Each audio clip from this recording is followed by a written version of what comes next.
Halo kakak, berhubung ini adalah kisah novel jadi kemungkinan video dan narasi tidak sama, dukung like, komen dan subscribe kakak, semoga bisa terhibur, selamat mendengarkan. Apakah kamu tidak ceroboh? Saya mendengar bahwa orang ini membunuh banyak saudara kita, dan pada saat ini, salah satu dari mereka memiliki wajah serius, tidak tersenyum, dan melihat pertempuran di lapangan dengan serius dan berkata dengan suara yang dalam, kita semua setengah bakat, dan perbedaannya sangat besar. Bahkan jika mereka mati dalam pertempuran, terlepas dari kebijaksanaan dan keberuntungan mereka, mereka tidak beruntung. Soalnya, situasi ini sekarang dikepung. Bahkan jika orang ini adalah reinkarnasi kaisar, bagaimana dia bisa mati, dan dia bahkan tidak perlu menunggu kita membantu. Terlebih lagi, ada putri ketiga kita di sini, mengapa menolak? Berbicara tentang sosok-sosok itu, mereka semua memandang Su Yue serempak. Di hadapan mata yang tidak ramah ini, Su Yue Qiao tidak memiliki ekspresi apapun di wajahnya. Bagaimanapun, pada saat dia mengikuti Xiao Yan, dia belajar banyak temperamen, dan dia sangat terpengaruh. Sampai batas tertentu, dia bukan lagi putri ketiga Taiksu, tetapi bola-bola dari tim Dreadnought, tetapi sekarang dia tidak bisa menahan diri, dan itu benar-benar putri ketiga kita. Anda melihat bahwa matanya yang khawatir sebenarnya mengkhawatirkan nada aneh yin dan yang dari pembangkit tenaga listrik kita yang lemah, dan setelah dia selesai berbicara, dia semua menunjukkan suara bercanda. Mereka tampaknya memiliki banyak prasangka terhadap putri ketiga yang kembali dari Sensi ke Taiksu, dan mereka bahkan tidak ingin berdiri berdampingan dengannya, dan mereka tidak menghormatinya, jadi mereka telah mengejeknya berkali-kali. Jelas, QQ telah terbiasa dengan kata-kata kasar ini di lingkungan seperti itu, dan saudara-saudara yang pada dasarnya terkait dengan darah mereka sendiri tampak lebih asing. Pada saat ini, ada ledakan di lapangan, dan pertempuran sengit pecah antara kedua sosok itu. Berat ketiga ini telah berada di tangan Xiao Yan sedikit lebih lama, dan dia lebih disukai. Namun, endingnya tetap sama, dan kesombongan pria sebelumnya telah digantikan oleh ketakutan. Karena pada saat ini, tubuhnya terbakar liar, dan mesin suara yang dengan cepat menghilang merangsang naluri bertahan hidupnya, tetapi sudah terlambat untuk menyelesaikan kekosongan, dan sepertinya tidak ada yang mau membantu. Klon jangkrik emas melahap dalam pertempuran dan dapat membunuh dengan cepat. Pembangkit tenaga listrik abadi dewa tingkat ketiga ini juga mengandalkan berkah dari kekuatan klon jangkrik emas, sehingga Xiao Yan Fang dapat mencapainya setelah dewa mencapai keabadian dewa. Kekuatan dari dua asal api dan guntur, kekuatan tempurnya tidak diakumulasikan oleh Taiksu Kobes ini sebelumnya, dan setelah terobosan anti-inflamasi, semuanya ditampilkan untuk menunjukkan kekuatan-kekuatan tempur, yang bahkan di luar imajinasi Xiao Yan. Yang ketiga juga bukan lawannya sama sekali. Sekarang Dao tidak dapat secara akurat menilai kekuatan tempurnya, ini terlalu lemah, dan mereka yang disebut kuat dengan nafas ilahi saya dapat menyelesaikan lompatan katak membunuh Xiao Yan. Melihat arena duel di sekitarnya yang terlalu kosong, sepertinya tidak memiliki efek yang mereka harapkan. Setidaknya sejauh ini, itu tidak menyakiti Xiao Yan sedikit pun, dan terlalu untuk terus seperti ini. Kemudian mereka juga akan kehilangan pasukan mereka, dan perilaku ini tidak akan lebih besar daripada kerugiannya, dan itu tidak masuk akal dan pembangkit tenaga listrik yang sebenarnya belum bergerak. Pada titik ini, Xiao Yan dapat mengkonfirmasi kekuatan jiwa yang tersebar, dan dengan cepat mengunci beberapa sosok di samping QQ, dan juga melihat QQ, tetapi Xiao Yan segera menjauh, dan matanya yang tidak dikenal sepertinya tidak mengenali QQ. Tapi QQ tahu bagaimana dia tidak mengenalinya, dan hanya tidak ingin melibatkannya.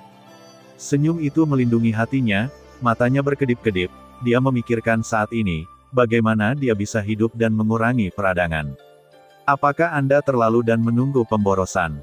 Xiao Yan segera mengunci pandangannya pada manusia pohon di samping QQ. Ketika bahkan jika dia sombong dan penuh kebencian, pertempuran binatang buas yang terperangkap, dia masih berani berbicara dengan liar, benar-benar tidak ada cara untuk menemukan kematian. Saudara laki-laki kedua meminta saya untuk mengobrol ini, dan salah satu sosok menunjukkan wajah galak, dan bau darah keluar dari tubuhnya. Hal yang paling luar biasa di belakangnya adalah pedang hitam yang melayang, yang merupakan pedang pengejar jiwa Void miliknya. Seluruh tubuh pedang ini sehitam tinta, hanya jika dia melihat lebih dekat, tubuh pedang ditutupi dengan larangan yang halus, dan 9 kekerasan emas baginya untuk melihat seberapa kuat pedang pengejar jiwa Void yang disempurnakan oleh jiwa 10.000 Dewa Yongyi. Saya berani mengatakan bahwa pedang saya adalah yang terkuat di Taiksu. Wajah pria itu penuh percaya diri, tetapi tidak ada rasa malu di tubuhnya, tetapi ada rasa marah di tubuhnya.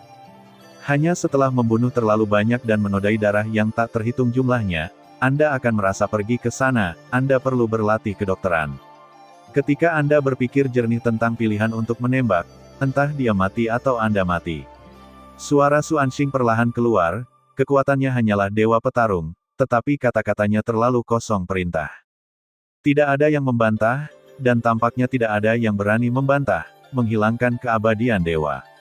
Pertama, bahkan jika ada banyak metode rahasia, bagaimana perbedaan kekuatannya bisa terlalu besar, dan suaranya jatuh yang mulia bernama Su Xingyi ini tidak melangkah maju. Meskipun kekuatan yang dia rasakan adalah bobot pertama, Xiao Yan tampaknya tidak berjuang, jadi dia memecahkan level ketiga, yang sepenuhnya menjelaskan kekuatan tempur Xiao Yan.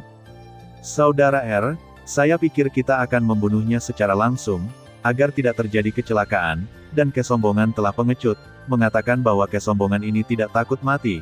Lagi pula, itu adalah reinkarnasi yang mulia, bahkan jika dia bisa membunuh, tetapi dia tidak berani berjudi. 100.000 Xiao Yan ini menyembunyikan kekuatannya, atau ada beberapa cara yang mengejutkan untuk mati di tangannya. Bagaimana mungkin dia harus membayar kemunafikan berlatih kedokteran? Kalian berdua berani bergabung untuk memenggal kepalanya, dan tubuh virtual ada di sampingnya, sehingga pria dengan pakaian indah itu tinggi, dan otot-ototnya kokoh dan dia memiliki beberapa pencapaian dalam daging, dan mereka berdua saling melirik, dan mereka sudah menunjukkan kepercayaan diri mereka. Kekuatan adik laki-laki Su Wei adalah pembangkit tenaga listrik 6 Yuan berat ketiga, dan saya adalah bermata 7 berat ketiga. Kedua saudara laki-laki kita bergabung, tidak peduli kartu hall apa yang dia miliki untuk membunuhnya, itu semudah sekejap. Su Xing, begitu dia mendengar bahwa dia bisa bergabung, dia percaya diri, bagaimanapun juga, dia bisa membunuhnya, dan itu bukan kredit kecil untuk dapat membunuh Murakami. Jadi dia tidak mau menyerahkan sosok lainnya dan tidak bersaing untuk mendapatkan pujian. Lagi pula, mereka tidak bodoh, ini adalah reinkarnasi dari Yang Mulia, bukan bobot pertama dari kesantaian yang tidak sesederhana itu. Su Wei mematuhi pengiriman saudara laki-laki kedua untuk membunuh. Mata Su Wei menunjukkan tinju hijau, dan tabrakan itu memancarkan aura agung. Melihat Yang Mulia hendak bergerak, Xiao Yan ditinggalkan sendirian di lapangan, dan orang-orang lemah dan kuat lainnya sebenarnya sedikit takut. Bagaimanapun, bobot ketiga yang dibunuh oleh Xiao Yan sudah dianggap sebagai pembangkit tenaga listrik teratas selain Yang Mulia. Void Xing, sebelum berulang kali pergi dan Su Wei menjelaskan beberapa patah kata, sepertinya dia telah memikirkan sesuatu. Bagaimana menghadapi Xiao Yan? Yang terakhir mengangguk, dan setelah keduanya siap, tubuh mereka bergerak, berubah menjadi dua pelangi panjang dan menyapu ke arah lapangan, dan Yang Mulia akhirnya bergerak. Void Xingyi dan Void Highness menarik diri, bukankah mereka bisa membunuh sampah ini dalam sekejap? Awalnya berpikir bahwa reinkarnasi Yang Mulia itu keterlaluan, tetapi saya tidak menyangka itu akan menjadi bobot pertama yang menyedihkan ini. Terima kasih sudah mendengarkan kakak dan yang sudah subscribe. Untuk yang belum subscribe yuk subscribe kakak dan yang minat support jadi member klik tombol gabung kakak. Semua cerita sudah Mimin simpan di playlist supaya bisa kakak ikuti. Bila suka cerita Mimin jangan lupa subscribe channel Mimin dan share channel Mimin ke seluruh penjuru benua. Terima kasih.